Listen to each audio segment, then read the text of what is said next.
Israel Iran যুদ্ধের মাঝে বা এই আবহে এবার কি ঢাকাও জড়িয়ে পড়ল? ভাবছেন তো কেন এই প্রশ্ন করছি? কারণ ইসরায়েলের হামলায় ইরানের রাজধানী তেহরানে বাংলাদেশ দূতাবাসের কর্মকর্তাদের বাড়িও ক্ষতিগ্রস্ত হয়েছে। আসসালামু আলাইকুম। বিডিটিউবের আজকের আয়োজনে আপনাদের সাথে আছি আমি হাসানুল ইসলাম। নতজানু পররাষ্ট্রনীতির দিন শেষ, এবার মুসলিম বিশ্বকে নেতৃত্ব দেবে নতুন বাংলাদেশ। ইরানের উপর ইসরায়েল এবং আমেরিকার সংঘবদ্ধ আক্রমণ মুসলিম বিশ্বকে আরও একবার কঠিন বাস্তবতার সামনে হাজির করেছে। মাথা উঁচু করে বাঁচতে হলে মুসলিম বিশ্বের ঐক্যবদ্ধ হওয়া ছাড়া দ্বিতীয় কোনো রাস্তা নেই। ইরান ইসরায়েল যুদ্ধে যখন সৌদি আরব এবং সংযুক্ত আরব আমিরাতের মতো দেশ মুখে কুলুপেটে বসে রয়েছে, সেই জায়গায় বাংলাদেশ ইরানের পক্ষে যুদ্ধে জড়িয়ে যাচ্ছে। না, এটি আমাদের দাবি নয়, বরং পশ্চিমবাংলার মিডিয়া এমনটাই দাবি করছে। ইরানে বাংলাদেশ দূতাবাসের কর্মকর্তার বাসায় হামলা করেছে ইসরায়েল। এটি কেবল নিছক ভুল নয়, বরং ইসরায়েলের বার্তা বাংলাদেশকে। দূতাবাস কর্মকর্তাদের বাসা সংরক্ষিত স্থানে হয়ে থাকে, ফলে এই হামলাকে ভুল হিসাবে দেখছে না পশ্চিমবাংলার মিডিয়া।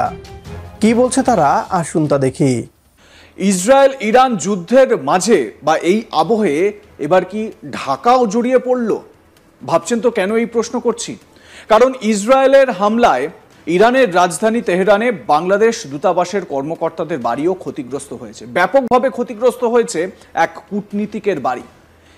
বিবিসির এক প্রতিবেদনে এই বিষয়টি স্পষ্ট করা হয়েছে। 17 জুন এই ঘটনাটি ঘটেছে বা এই হামলাটি হয়েছে। তবে হামলার সময় ওই কূটনীতিক বাড়িতে না থাকায় বরাত জোরে তিনি প্রাণে বেঁচে গেছেন। তবে তার বাসভবন ব্যাপকভাবে ক্ষতিগ্রস্ত হয়েছে। ওই কূটনীতিকের নাম ওয়ালিদ ইসলাম।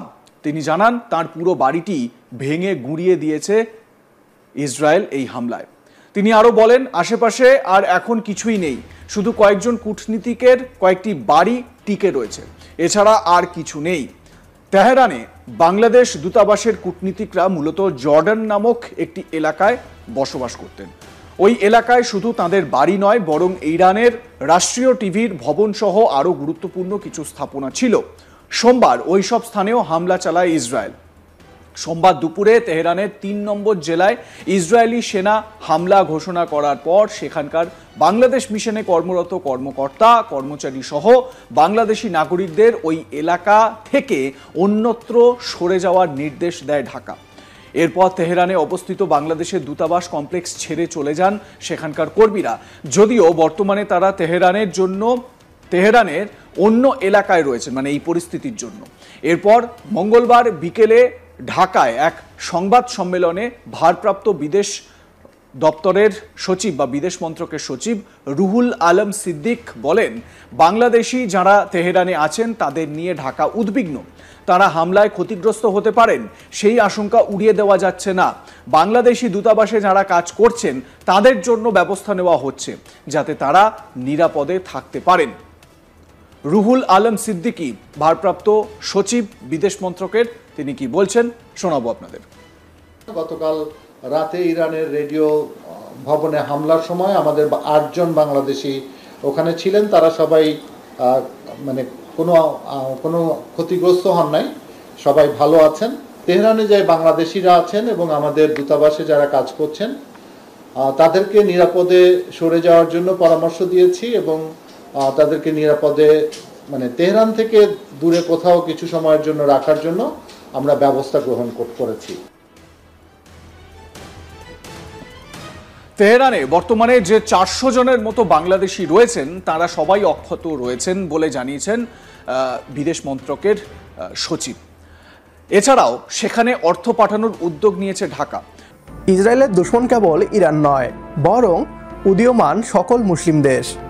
এই মুহূর্তে মুসলিম বিশ্বের ঐক্যবদ্ধ হওয়ার প্রয়োজন হলেও ইরানের পাশে একটিও মুসলিম দেশ দাঁড়ায়নি। এবার ইসরায়েল ইরান যুদ্ধে ইরানের পক্ষে দাঁড়াতে চলেছে বাংলাদেশ। ইরানে বাংলাদেশের দূতাবাসের কর্মকর্তার উপর হামলাকে কেন্দ্র করে এমন পরিস্থিতি সৃষ্টি হয়েছে বলে ধারণা করছে বাংলাদেশ। যে কোনো দেশের দূতাবাসের উপর হামলা করা কিংবা দূতাবাসের লোকজনের উপর হামলা করাকে যুদ্ধ ঘোষণার শামিল হিসাবেই ধরে নেওয়া হয়। বাংলাদেশের উচিত ইরানকে সহায়তার মাধ্যমে এই হামলার জবাব দেয়া। আমাদের সাথে একমত হলে কমেন্ট বক্সে ইয়েস লিখে জানিয়ে দিন আমাদের। সেই সাথে ভিডিও শেয়ার করে দেখার সুযোগ করে দিন আপনার বন্ধুদের। পরবর্তী ভিডিও দেখার আমন্ত্রণ জানিয়ে বিদায় নিচ্ছি আজ। আল্লাহ হাফেজ।